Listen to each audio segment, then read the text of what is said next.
All right, everybody. Woo! Let's go. Get everybody in here.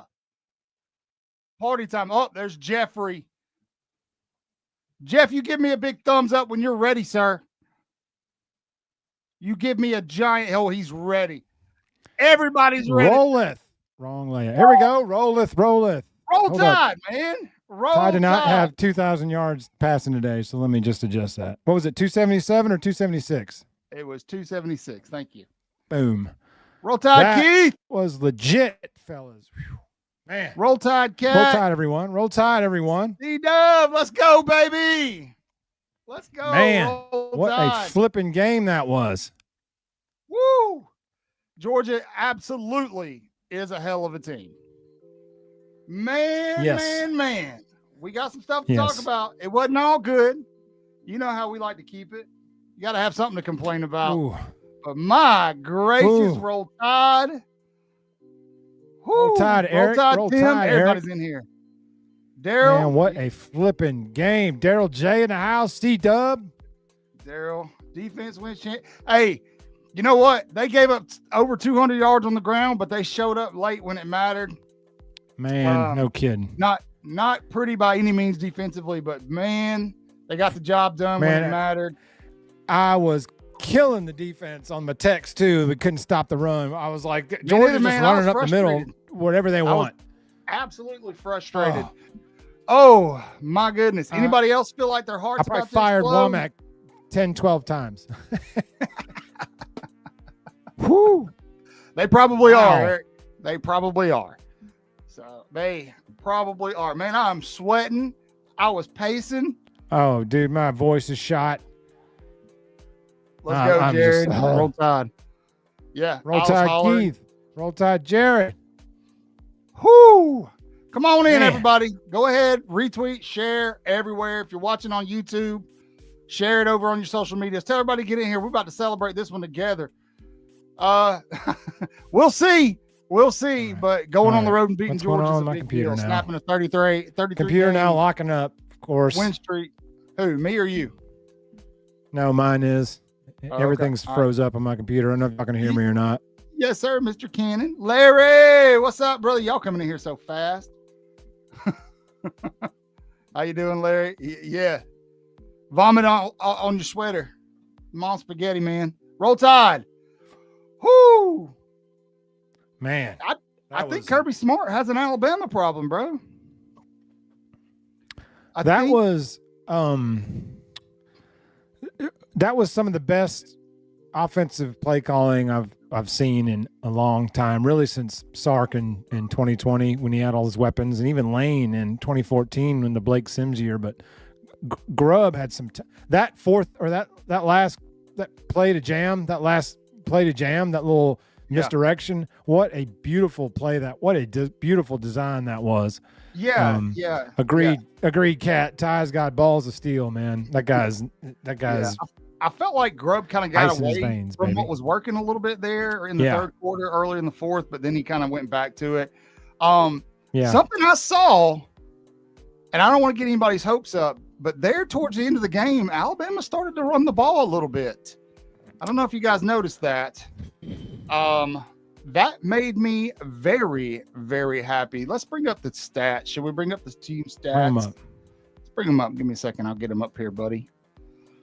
Oh, man. Actually, Jim, it was 33 consecutive home wins until tonight. That's right, brother. All right, let's get this in here with us, Jeff. There we go. All right, box score time. Alabama goes to Athens and hands the Bulldog their first home loss in 33 games. Bama looked very good. They looked efficient. They did not score a touchdown in the second half, which is kind of crazy, but it's not surprising when you take into account who Kirby Smart is and how good Kirby and his staff are at second half adjustments. I do think that Bama had some opportunities there in the second half. They just kind of missed on. They did their job. The secondary did their job.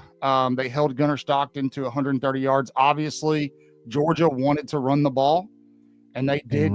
They did. They certainly did. They ran for 225 yards. Look at the yards per play. 7. Wow. Yeah. A lot of these were big gashing runs to the perimeter. It's not something that you want to happen, but it's kind of something you could live with. There were a couple of series there where Georgia, when they had to run the ball, especially inside the tackles, Alabama actually did a decent job. That's going to be the story. People are going to be upset about the run defense. By all means, be upset about the run defense. I agree with you, but I will say when they needed to step up and stop the run, they did. Let's go down a little bit further. Time of possession big too. What, Jeff? The time of possession was big. We had the ball for 35 minutes. Oh no, yeah. That was probably the difference in the game, man. Yeah, Lance, I agree. Kirby should have taken those 3. But coaches are doing that more and more. They're leaving points off the board. Yeah, it's mind-boggling to me how many points coaches leave off the board now on some of these fourth down gambles. It just kills me. Let's take a member question real quick, Jeff. All right. C-Dub's asking, can you say that adversity problem is better? I say that they handled adversity well tonight. I do think that there were a couple of instances where they started to kind of collapse and crumble. I did notice what I noticed from the coaching staff, from Kane Womack and Kalen DeBoer on the side, is that they were, you could tell they were concerned with confidence. They were, if something bad happened, they were off that sideline and lifting dudes up. Kane Womack took complete responsibility for the bust. That was his fault. Yeah, Jackson had no safety help on that play, and he put him in a bad position. Yeah. He said, "Hey, that's on me. It's not you guys." If that play doesn't happen, man, this game maybe looks a little more lopsided. But Ty also, Ty was the difference, man. Ty Simpson was the difference in this game. Absolutely. I think a lot of people thought he would be. Pass rush was a difference in this game. Honestly, Alabama had the better pass rush. When Randy was on, we talked about that, Jeff. Yeah. But to answer your problem, adversity problem, I got to see it, man. You got Vanderbilt coming to town, a really good Vanderbilt team. I think Diego Pavia might end up going into this week as the Heisman favorite. That's funny. You're probably going to laugh at me saying that, but he's putting up ridiculous numbers. So if Bama can get through these next couple of weeks, they got to go to Columbia, which is going to be a much tougher environment than Athens. And then I want to see how they handle adversity now that they got a big one under their belt. And they're going to be back in the top 10, or at least close back to the top 10. They're going to be back in the playoff field, the projected playoff field after tonight. So, I want to see personally how they do moving down the road. Now, what we saw today is what we've talked about with Kalen DeBoer. If you go back and look at Kalen DeBoer at Washington, DeBoer, he went undefeated to the playoffs, right?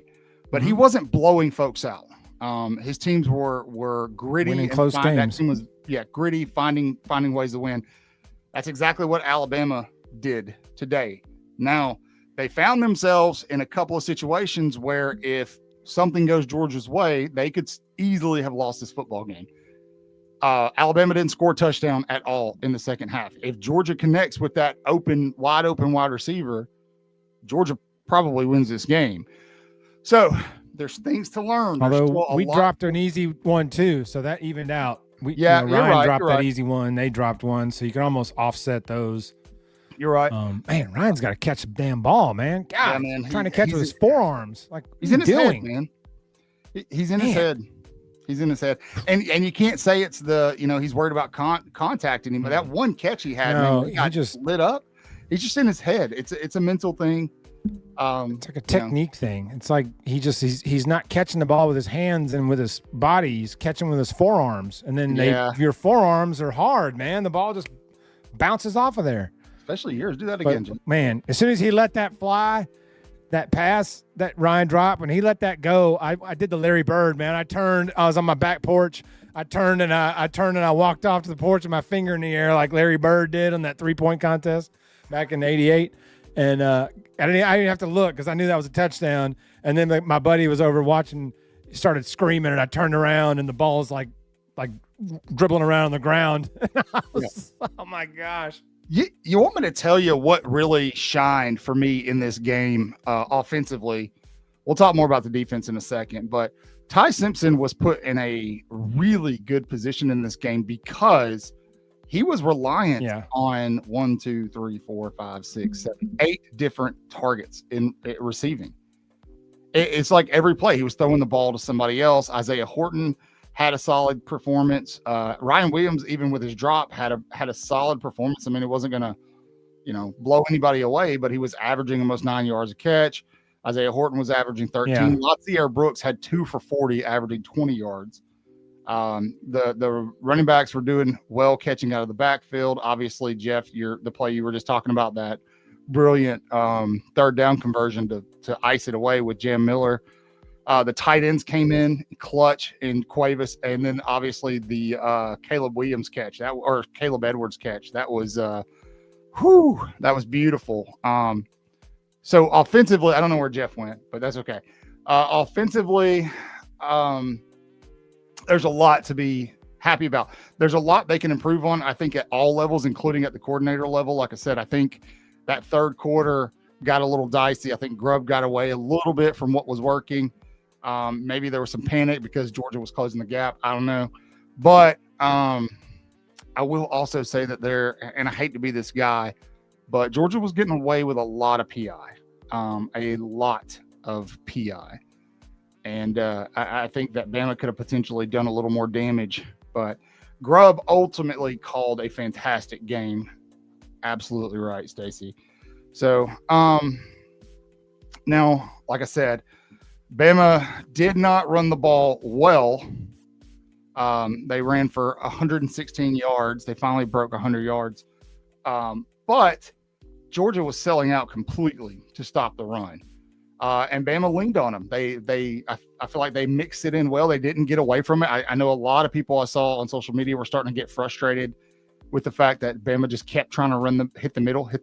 Well, that's what was making a lot of the reverses and the perimeter stuff work, is because Bama kept presenting a threat to the middle of the defensive line. So that's why when a guy like Jeremy Bernard gets a little lob pass from Ty Simpson, it works when he hits the perimeter.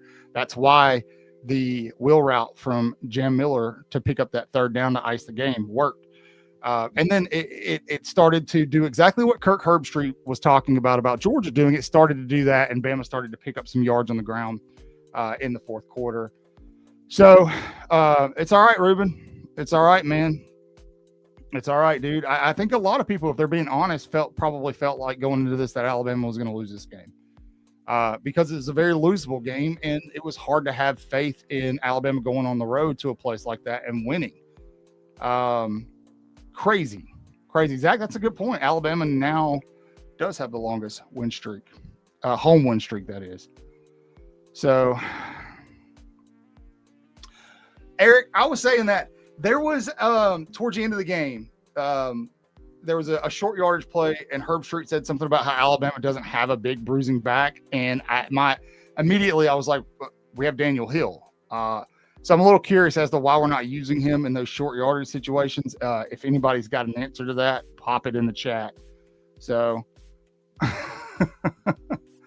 we will. We're gonna enjoy this one, Ruben, for 24 hours. But hey, you still wanting Schumann? How you feeling, man? I mean, that secondary got torched again at home. Roll Tide. Is Ty the guy? Yeah, Ty's been the guy, man. Absolutely.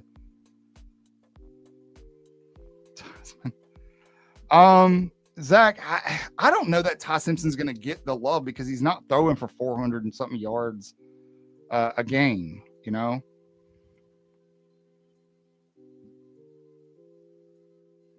Oh, but Jeff was back.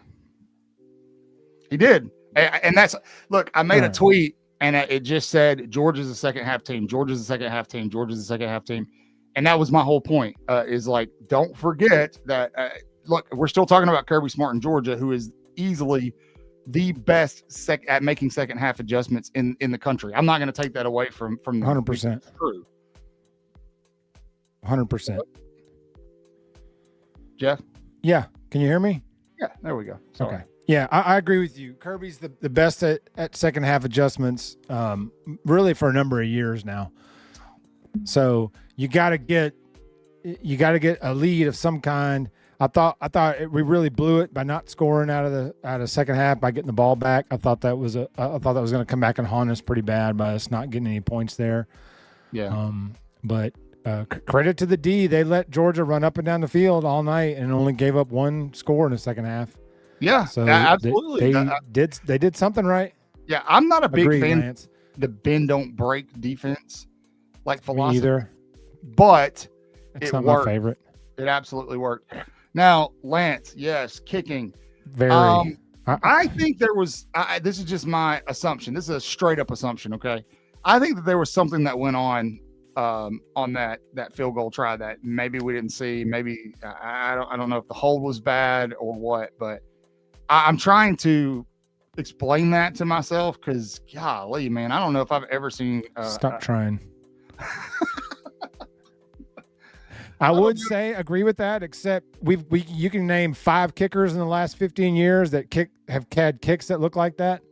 Yeah. And so I'm like, if you're a D1 kicker and you ever kick a ball that looks like that, you should be cut immediately. Missing is one thing. Missing by 50 yards to the left, that's Papanastos like on the goal line for the championship, and then you kick it into the parking lot. This is something that nobody's talking about. Big time shout out. Yes. Very good point. Alabama's offensive line looked exactly like they were supposed to going into this season tonight. I think that they had big time performance. I think Ty got pressured maybe twice. I don't know if I froze up or you did. It's you, brother.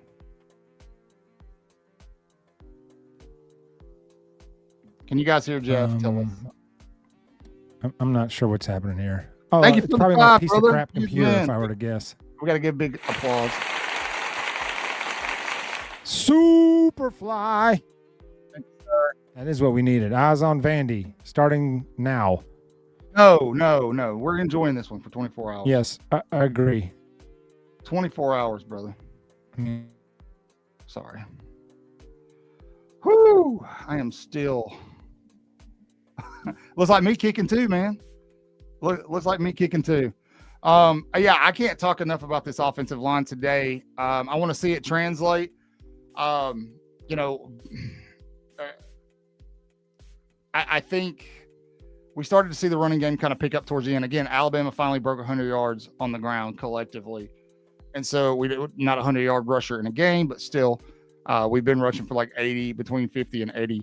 So seeing them really, first of all, keep Ty Simpson upright, give him time to do his job, and then kind of lean on that defensive front late in the game to where, I mean, really Alabama put the game away by running the ball. Of course, they had the little throw there on 3rd and 5 to ice it, but they were in position to do that because they were able to run the ball. So definite kudos to that offensive line. I can't.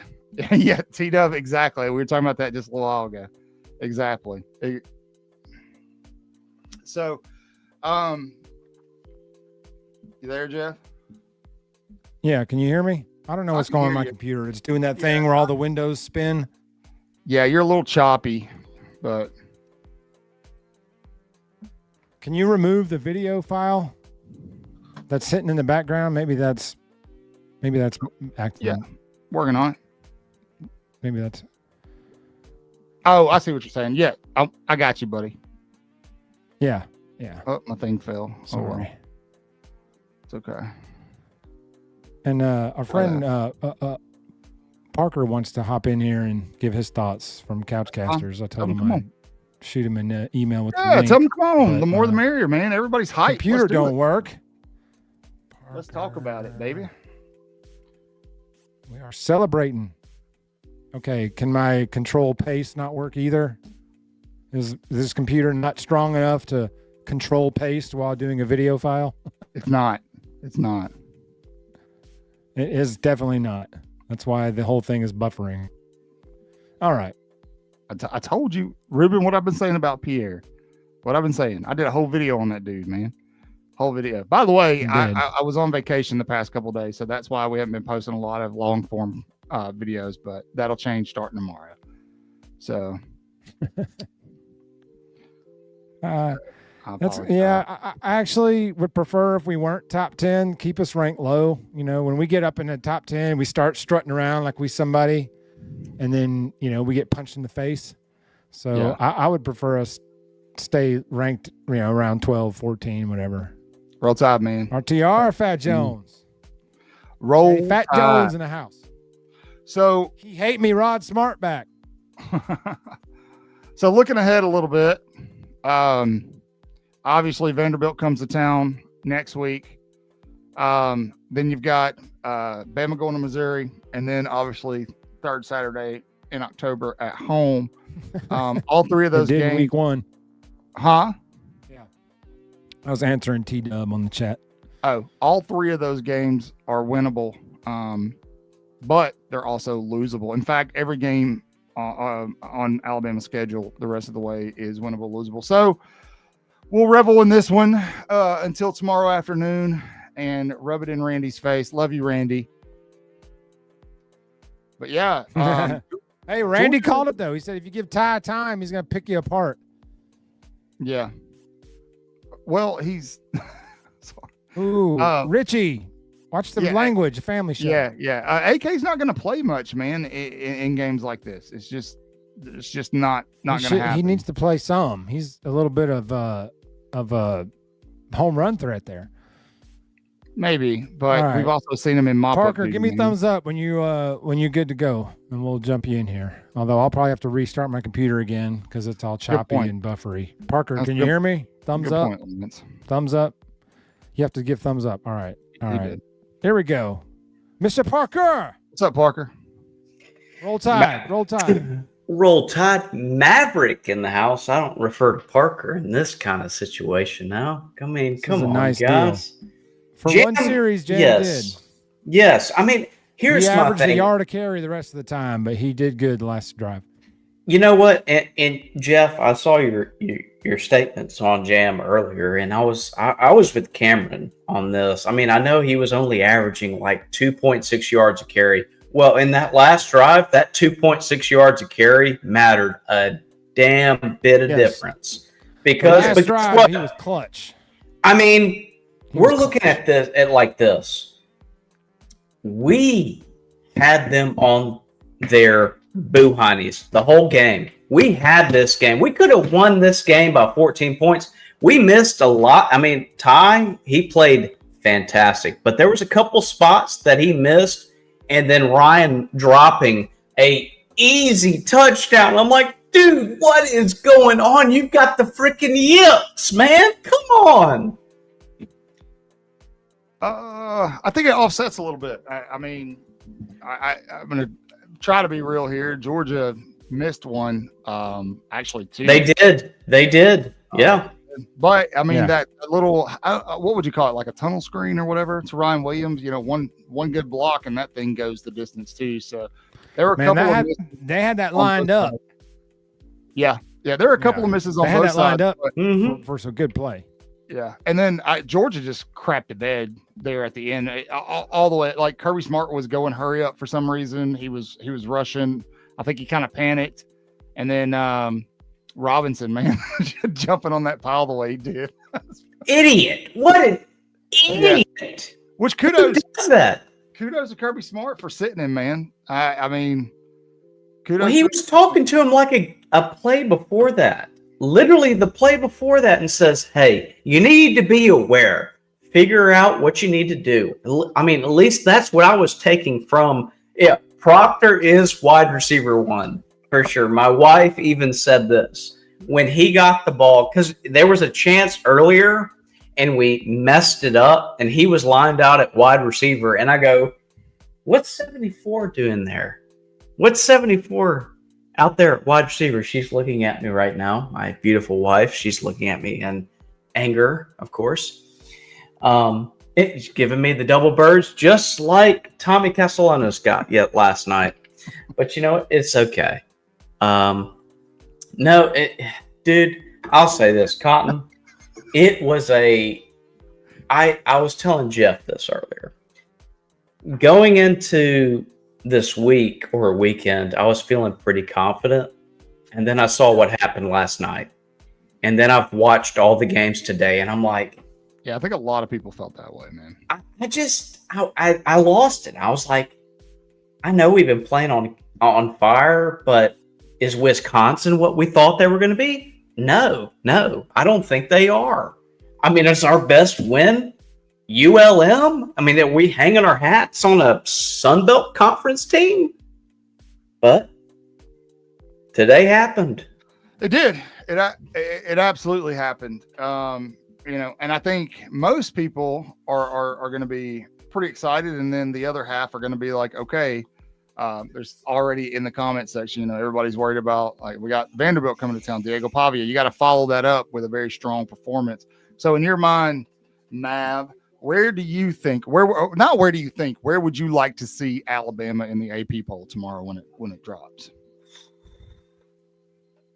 Confidence-wise, I say that the number 10 team, do I think that they get to that? No, I think they're probably 12 to 13. Get good win. That loss to Florida State is going to hurt them, especially what happened with Virginia. Vandy right now is playing like an all-American team. And I mean, until they get beat, who can stop them? I mean, they are running through pretty much everybody, which we're talking about Vandy here, people.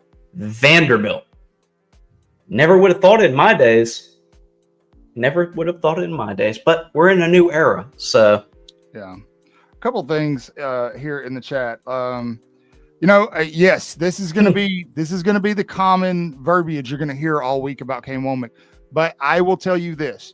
The play that he called where he put Jackson on an island and he got burned for a touchdown. Whole defense comes off the field. First and foremost, Kalen DeBoer was chewing Womack's tail on the sideline about the play. Womack's taking responsibility. What happened the rest of that game? He had safety help. They had safety help over the top. And so he did make some changes in game. Now, the problem that a lot of folks are seeing, they're talking about this, the run defense. Yes, I get it. I wasn't happy about it either. But again, the majority of Georgia's run plays came on the perimeter and they were chunk yardage. So Georgia wasn't consistently running the ball well. They just, we're getting these bang bang plays, or not bang bang plays, but these big time plays every couple of series. And Bama was able to limit them when they needed to. Now, would you like to see them shut that down completely? Yes. But I don't think there's going to be in college football anymore. The game has evolved so much. The teams that cannot be run on, it doesn't matter what you do. I don't know if that's a real thing anymore. I don't.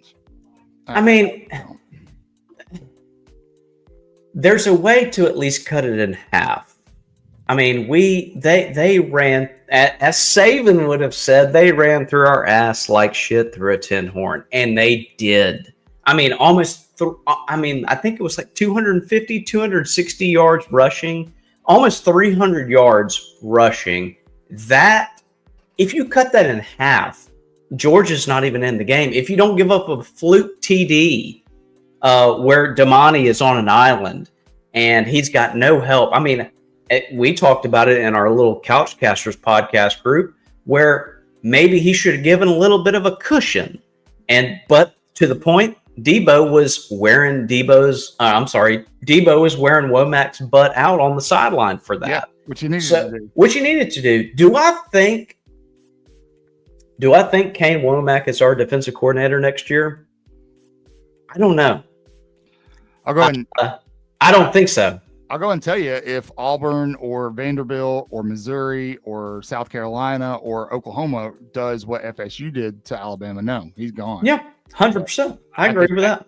Yeah, I think he's probably on some thin ice. If anything, for Kalen DeBoer to, keep his job, that would buy him time. But I'm interested to hear. There's a crowd out there, and some of you are in the chat. I see you speak up, who feel like Kalen DeBoer's not the guy. to be in Tuscaloosa. How are you feeling after tonight? Obviously, I don't think it'll change your opinion completely, but I'm interested to see if you're a little more comfortable with Kalen DeBoer moving forward. So, agreed, Stephen. Agreed. Yes. Although he got hung out on that 0. Yes, Lance. Thank you. Yes. Oh, put that back up. Put that one back up. Don't hire your friends. 1,000%. This is in the SEC. It ain't about friends and enemies, okay? It is getting the job done. Yes. I would agree with that. We're to the point now where it is cutthroat. All right? We can't afford. I mean, yeah, it's a 12-team playoff, and it may be 16 in 2 years, 3 years. I don't know. But we're at the point. Bama's issues. Yeah. No, it's definitely O-line. I mean, our pass O-line is really, really good. Our run O-line is abysmal. And we actually got over 100 yards rushing today as a team. I think a lot of that came in late, too, because we were not running the ball efficiently with the old jam up the middle play. That was wearing on my nerves because it was like wasting it down. And then after that huge Bray turnover, and then we immediately go jam up the middle 2 plays in a row, and it's for 2 total yards, and then threw that pass in the corner and wound up with a field goal, which turned out to be the difference in the game. But I was fuming, like, go for the throat, like go for the score there, and they ran up the middle twice so they wouldn't turn it over. And, turns out the field goal was the difference. But in that moment, I was like, fresh off a turnover, man, you got to go for the throat, man. You got to take a shot in the end zone or something. And it was like, jam up the middle for a yard. Second down, break, jam up the middle for a yard. And I was like, oh my gosh, these jam up the middle plays are like killing me. I know, but that's what was making the perimeter stuff work. Mm-hmm. Yeah. That's why. Agreed. And I'm happy they didn't get away from it, because that's something they did against FSU that really kept putting them behind the sticks. Like they got away from trying that, and FSU didn't have to worry about the interior run anymore, and so they were able to chase down anything out on the boundary. Georgia struggled with that tonight. They did. Yeah. And Colin, I'm glad you brought that up, because had we had stayed consistent with the run up the middle in that FSU game, maybe the result would have been a little different. I'm not saying we would have won the game, but who knows what would have happened. And that's we've got to find our identity. What are we? And I think we have. It's Ty Simpson. It's Ty Simpson, and we're running the play action pass, but having consistent run in between. Because, I mean, as long as he stays healthy and with our wideouts and the depth we have at wideout, I'd put us up against anybody. Now, again, our defense has got to figure some stuff out. We got to cut some stuff in half. I'm saying we could be a contender. I'm still concerned about a lot of stuff. I think it was a great win tonight. It was. But we've got some.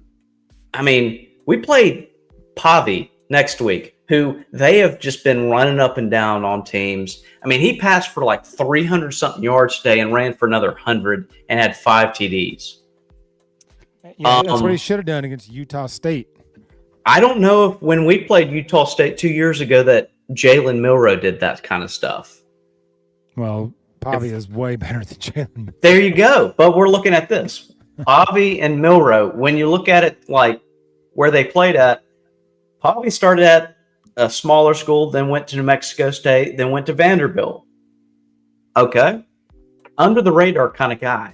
Milroe was he a 4-star, 5-star guy coming out of college or coming out of high school? 4-star. I'm like, we're building these guys up, and we haven't seen really anything when they get to the mix of it all in college, and we're putting them on these pedestals. Sorry, I am very big on that because what it does, DJ Lagway is a great example. Fantastic point. Yes, great 100%. Example. Anthony Richardson at Florida was a great example. When they get in and they're thrown, Nick Saban has talked about this, and they get thrown in the fire too early, it destroys their confidence. It can literally end careers, man.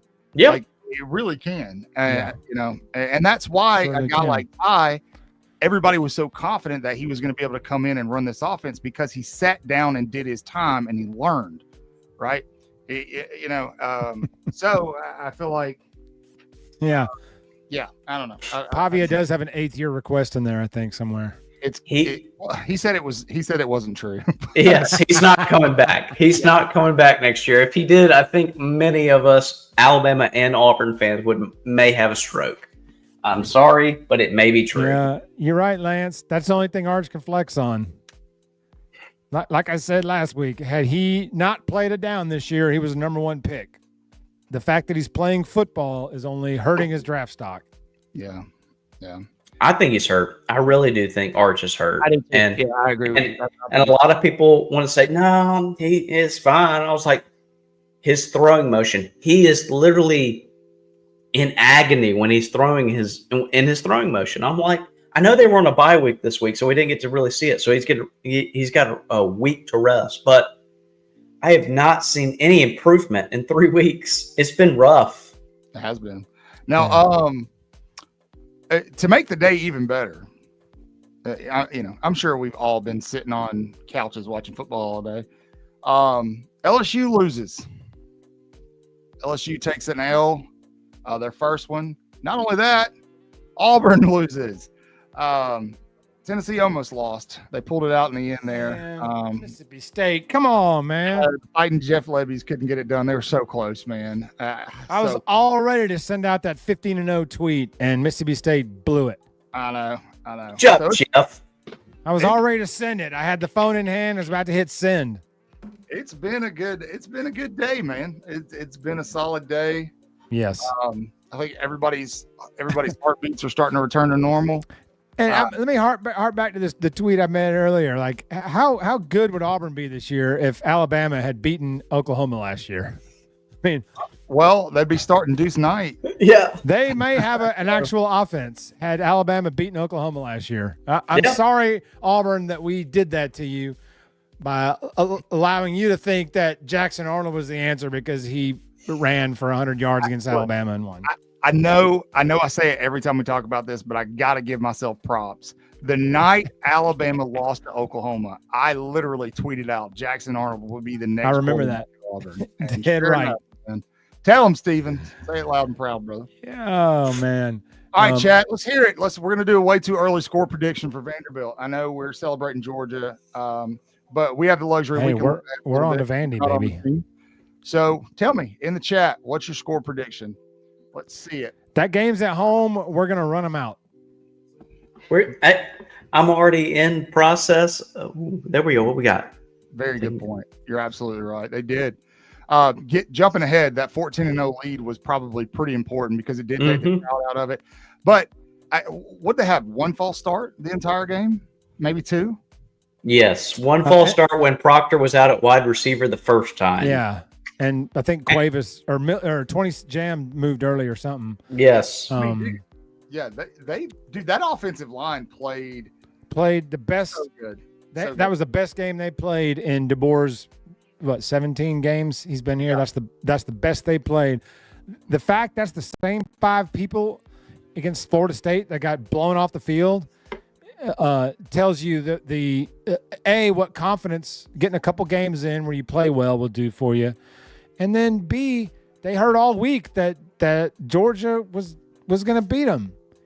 Our friend below right here had Georgia by 10, agreed with a guy that picked Georgia by 10. So this guy right here even didn't have any faith. The chat's going to unleash. Cameron, our other friend of ours, right at the start of the game, he said Georgia by 10. And my problem was this. And I got thumbs up in the text. Let them have it, chat.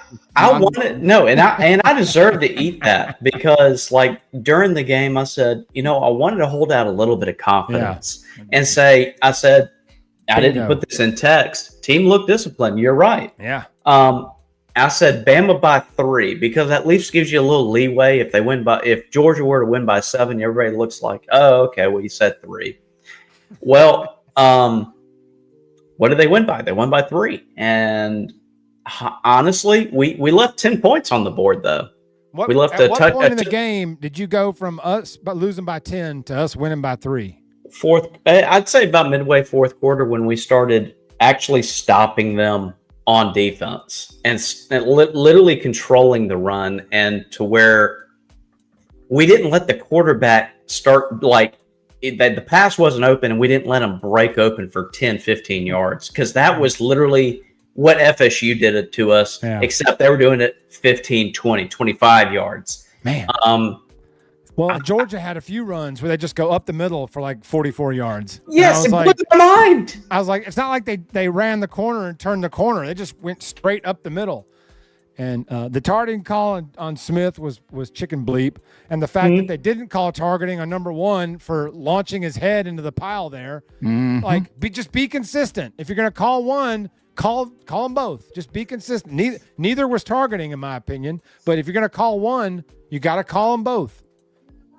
Yeah, I don't disagree. I mean, him launching into it, he could have gotten the targeting on. I guess it was Jeremy that he could have literally head-to-head contact when he was launching himself into the pile. I won't disagree with that. 15 yards, either way, he would have gotten taken out of the game if it had been a targeting foul. But, I'm just happy. I'm just happy that we actually play. It seemed like we played a full game. Yeah, we left some points on the board, but you know what? We're 1-0. We got next week, and we're alive. A lot of things went. A lot of things could have derailed that game in the second half. There were several things where I was thinking, even in the group text, I was going like, all right, this is it. We blew our shot at winning this game because we can't stop anybody, and Georgia's going to go right down the field and score. Yep. And then the defense made a stop, and then they made a play, and then they forced a punt. And when Georgia punted the ball back to us, that was Kirby Smart going, I got 100% faith in this defense that we can stop you. And if we get the ball back, you ain't stopping us. That's what that punt told me was if Georgia got the ball back, it was over. You're right. It was a very, very gritty win. The team showed me something today that I've been looking for. There's 823 people in here, and I bet you they were all looking for the same thing, and the team showed it. Speaking of which, 823 of you, hey, do me a favor. I don't care if you're watching on YouTube. There's the majority of you are watching on X. If you're watching on X, go over to YouTube, find the channel Waaaay Offsides, 4 A's, 3's not enough, 5's too many, 4 just like in the word Alabama, and hit that subscribe button. Leave a big heart or like, whatever's over there on this video, and in the comment section, let us know where you're watching from, what city and state. Wait a second, you spelled it. How many A's did you say there were? Way. This is all caps. WAAAAY. Way. Okay, just making sure y'all spell it right. Thank you, Skip. You got me. I answered every time, bro. Every time. I remember when Jeff showed me that, and he's like, Skip got me, bro. Skip got me. Skip is serious about how to spell Waaaay Offsides, man. He emphasized it every week. What's up, Naples, Florida? Hey, yeah, I'm in Florida too, man. I'm not in Naples, but I'm down here. Lance, we know where you are, buddy. Lance, Dallas, Texas. Lance, home of Derrick Henry. We have a court order. Lance has to always tell us where he is. That's it. This is hilarious. Red Morgan got one play and almost got a taunting penalty. I'm fine with it. I'm fine with it. Does anybody else still get really nostalgic whenever they call out a play by Dre Kirkpatrick? Like, the minute I hear his name, I'm like, oh man, we need to be hearing more of him. That guy brings the heat on defense. That guy seeks contact. Yeah, I am not worried about it. Roll Tide from Sin City. Oh, from Sin City. Vegas. Oh, yeah. That's up in LV. Right. Bama, Sin City, Bama boy. I like that. Yeah, absolutely. Played a clean game, minimal penalty. That is huge. Again, the offensive line. Hey, the fact we got one false start in that environment in the game like that is incredible. I know we touched on that a few minutes ago. What a monumental statement by the offensive line tonight. Much maligned, earned. They've earned what we've maligned them for, but they answered a lot of questions tonight. Now, granted, it wasn't Jordan Davis on the defensive line like in years past for Georgia. Their defensive line talent probably isn't at the level it was in the 21, 22, 23 cycle, but that's still Georgia. That's still a Kirby Smart, Glenn Schumann defense. Is Reuben Foster still in the chat? That's a Glenn Schumann, Kirby Smart defense with their second half adjustments, and we answered the bell. Tell them all Roll Tide for us, please. Give them a big Roll Tide. Tell them we love them out there. If they're not subscribed, make them do it before you leave tonight. So we're all celebrating with you out there in Sin City. Agreed, Steven. Ty was a massive leader tonight, Absolutely. rallying the team even beforehand. Always. These guys have bought into Ty Simpson. If you question that, this game tonight should have answered those questions for you. Yeah. This guy is a baller, and He is a baller. If you like the team, like everybody has said, you buy into this guy, you get the team around him on the offense, especially. He's a leader. If everything plans out to be, he's the guy who can get us to where we need to be. No doubt about it, and I'm not questioning it. I'll eat crow if we end up losing the next 7 games. I don't think that's going to happen, but you know what? I'm riding with it, riding until I die. No, he's Hey, Jeff, roll tide, baby. AA had us buying what they were selling after that FSU game, but they may have been way off base, man. They finally got something wrong. Thank goodness. They were like dead right the first 3 weeks of the season about everything. They've been quiet for a while. They even predicted losing A&M. That was their one loss that our friends Miles and Michael had Auburn 11-1 losing to A&M. We use the term friends around here loosely. They're our friends. They disagree they're a different side of the fan base, but I know. They come out with the same lunacy that we come out with for Alabama. So I gotta love their. Oh man. Look, we got a ton. He hate me. You're right. I told my son when the game was over, and he was excited. He's not really into football, but he gets excited when I get excited, and obviously I was a little bit excited tonight. But when that game ended, I said to my son, "This will not be the only time we play Georgia this year." No. And I told him, I said, in a few months, we're going to be right back in this living room watching these same 2 teams go at it. I hope. Maybe. I don't disagree, but I also don't agree. Because I think Georgia goes as Gunnar Stockton goes, and some people have already alluded to it in the chat. Gunnar Stockton is not a premier quarterback. He had a lot of Carson Beckness to him tonight. He does. Now he made a couple of really, really good throws, just like he did last week in Knoxville, or 2 weeks ago in Knoxville. But I don't know if Georgia faces anybody who's better at stopping the run than we are or than Tennessee is, they're going to be probably in some trouble. Yeah, that's a good question, Kill Bill. Pavia would probably get the nod just because he's played no one. Ty went into Athens and beat Georgia. Pavia has no win like that on his resume, even though they're 5-0. Find out next weekend. Yeah, you find out next weekend. If Vanderbilt comes to Tuscaloosa next week and Alabama beats the brakes off of them, then that conversation is going to start. That conversation, it'll already kind of it's lit now, but it's gonna they're gonna. They're already talking about Ty Simpson jumping up in the Heisman ratings right now. I'm literally watching TV right now, and they're like, "Oh, Ty Simpson, number 3, top 3 in the Heisman." I'm like, "Y'all crapping on this guy a week ago, saying this guy wasn't even a top 15 quarterback in the country. Give me a freaking break." My man Josh Pate, I love me some Pate State. He had Ty 8th ranked quarterback in the SEC. This was after his 2 good games. He had him 8th, and I was like, "There's 7 better SEC quarterbacks." Look, no.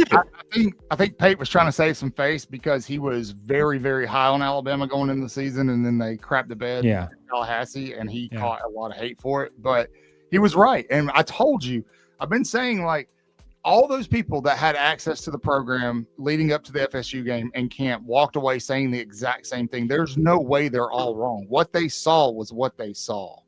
Yeah.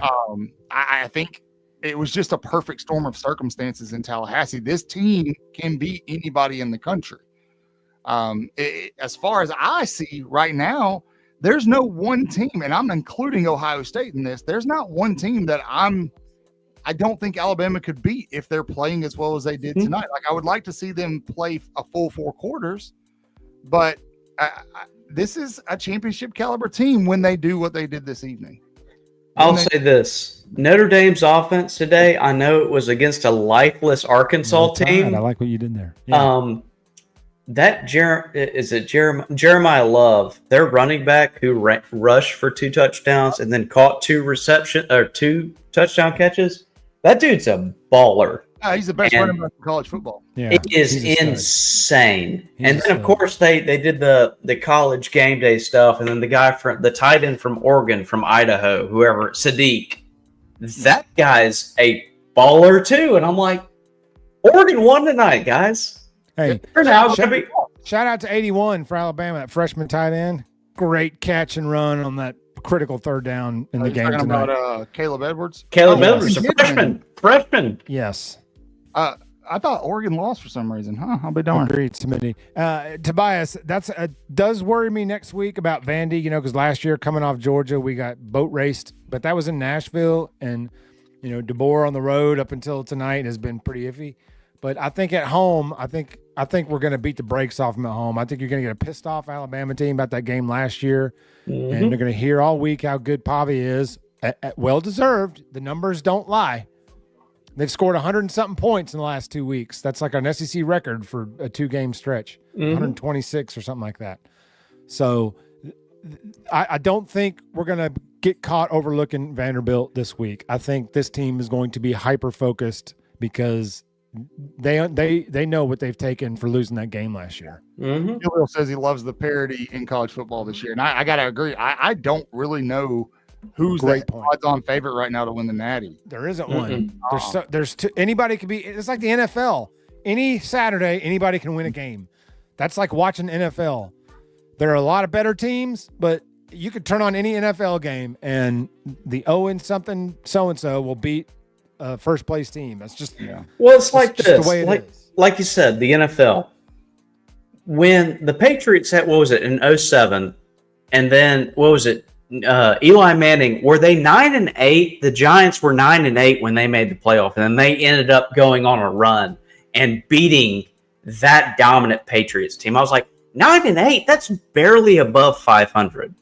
We're looking at teams now who we're looking at 9-3, and they're like, oh, they're undeserving. There are a lot, like at the end of the season, there's going to be a lot of 9-3, 8-4 teams that we're going to be like, man, they could make this playoff. They should make this playoff, but it's going to be very tough. That's a big reason I don't want to expand the playoffs. I don't think we need a bunch of 3 and 4 loss teams It's coming in if the they do it. playoffs. You're I know, absolutely but it's coming. They're going to expand. They like money too much not to. Sure. These guys are going to be playing 22 games. These college kids will be playing 25 games for too long. Hubbard's playing. He's probably our best defender right now. Man, Yes. he was I mean, playing serious tonight. Yeah, he's playing lights out. I did like what I saw from some of the guys. Rusal was looking pretty good before he went out. Lawson looked good today. Man, Yaze Lawson would just Pierre. catch one of those interceptions. At some point, he's got to catch one of them, right? somebody other than Bray's got to get a pick at some point. But Like Lawson's dropped like 3 walk-in pick sixes in the last 2 years. yeah, That's why he's playing linebacker, not tight end. The secondary was a little sketchy today outside of Bray Hubbard. I did notice that. Keon was struggling a little bit. Damani Jackson was struggling on angles going in to take for tackles on the perimeter. There were a lot of Big those time. plays Georgia ran where Jackson had a good angle or should have had a better angle, and he I don't know, undercut it a little bit and just completely overran the play. He did that a few times I saw. Well, and 33 was deceptively fast for Georgia. I think that had a small bit to do with it. Was Damani was thinking here, and then 33 would be gone. But he took several poor angles and gave up Well, and that's like you're looking chunk at it. yards after that. It's what you're saying. Both of y'all were saying like bad angles. I'm like looking at, I was like, the guy's a senior. He's got to figure this out. They should have already been figured out about angles and proper tackling technique and everything. I mean, especially, in the zero coverage situation, but the touchdown, which I think was a fluke. He had no help over the top, of course. But if you're worried about getting beat and getting shook like he did, give him a couple extra yards, man. Keep it in front of you. Yeah, I agree. I think some of it was Georgia was throwing in a little eye candy. I don't know if you guys saw that early. They're throwing in a lot of motion and stuff and it worked on a couple of those plays. There was one play where the safeties all bit to the right side of the field and the play went to the left. It worked a couple of times. So that right there is why Vanderbilt makes me nervous no matter what, because the FSU did the exact same thing Vanderbilt did last year, and they're going to try it again. And Kane Womack, it still was working a little bit today. It's not Georgia's philosophy. It's not how they run their offense, so they didn't do it the entire game.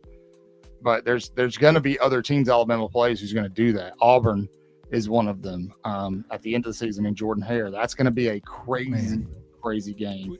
So disciplined football on defense. So to answer the question from earlier, again, do I think they handled have they figured out how to respond to adversity? Let me see what happens the first time Diego Pavia breaks one off for 40 or 50 yards next week. Agreed. I hope that doesn't happen. Yeah, he did. I'm seeing, I could see it happening. I'm hoping it doesn't. I hope everybody plays their gap assignments, sets the edge, just does their assignment. Yeah. And he shouldn't be running free. Now, if we get greedy and, get a little wild, then yes, I believe so. But yeah. And Womack adjusted he knew they were going to do it. He had them playing like sitting in zone, right? But they were still biting really, really hard. Yeah. The Keon Sabb was biting pretty hard. And that's the other point, B-Jamin, is that there's going to be a lot of rat poison to come along with what just happened tonight, and they've got to handle it. They've got to handle it. I think that there is some mental fragility on this team. And I think we're seeing that from Ryan Williams right now. I do. Although shout out to Ryan, huge catch. Took a shot late in that game, a big shot, about knocked him out of his cleats, held on to it, hopped up, gave the first down sign. Like, that was a big-time play. A, I was expecting him to drop it. B, I expect him not to get up after taking a shot like that. But he caught it, got up, right back in the huddle, was ready to go. That was. I'm glad you said that. I'm glad you said that because that could be big yards.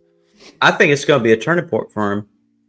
I hope he builds up some of that gets out of the yips on this. I think he's been afraid of getting hit, and then him taking that hit and holding on to the ball and not dropping it. I'm hoping, because right now, if he doesn't get in a groove, he might start to get overlooked. I know his NIL is a bunch.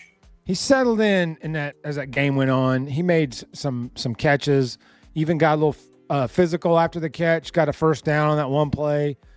Took that shot late in the game for another first down. Now he dropped the easy touchdown. He's got to get that fixed. He dropped about 3 of those deep balls into last year. So he's got to figure out technique, trying to catch a ball with his forearms.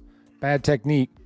But he made some big catches in the second half of that game for first downs when we needed him. So he's in there. We just got to – we can't lose him. I agree. I don't mean like transfer. I mean, we can't mentally lose him. Absolutely. Well, fellas, it is past midnight where I am. And so if you guys are okay with it, I think it's time to go ahead and wrap this up. I'm going to go celebrate a little bit with the fam jam, and then I'm going to go to bed. Thank you to the 900 people watching us right now. Absolutely. Please tell somebody. Love you guys. Tell somebody about Thursday. Come see us Thursday nights. We really get into some wacky stuff on Thursday 8 p.m. Central Time every Thursday. If you don't want to miss anything, I have a very strong suspicion there's going to be some really positive recruiting news to come out of this weekend. We cover a lot of that. Was it a big OV weekend this weekend or next weekend?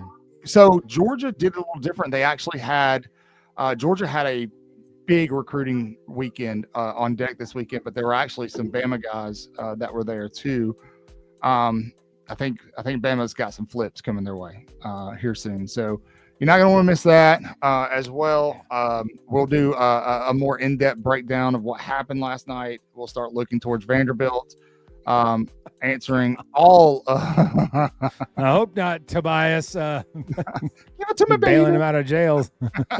We'll be doing, all the normal stuff. Well, it'll start tomorrow. So make sure you subscribe, hit the notification bell, all the things. Until then, all the things. As always, you know the drill. Say your prayers, read your Bibles, wash your hands, horns down, beat Auburn and LSU. Kick Georgia's ass. Roll it. And Tennessee too. Love you, Randy. Roll Tide. Roll it. Roll it.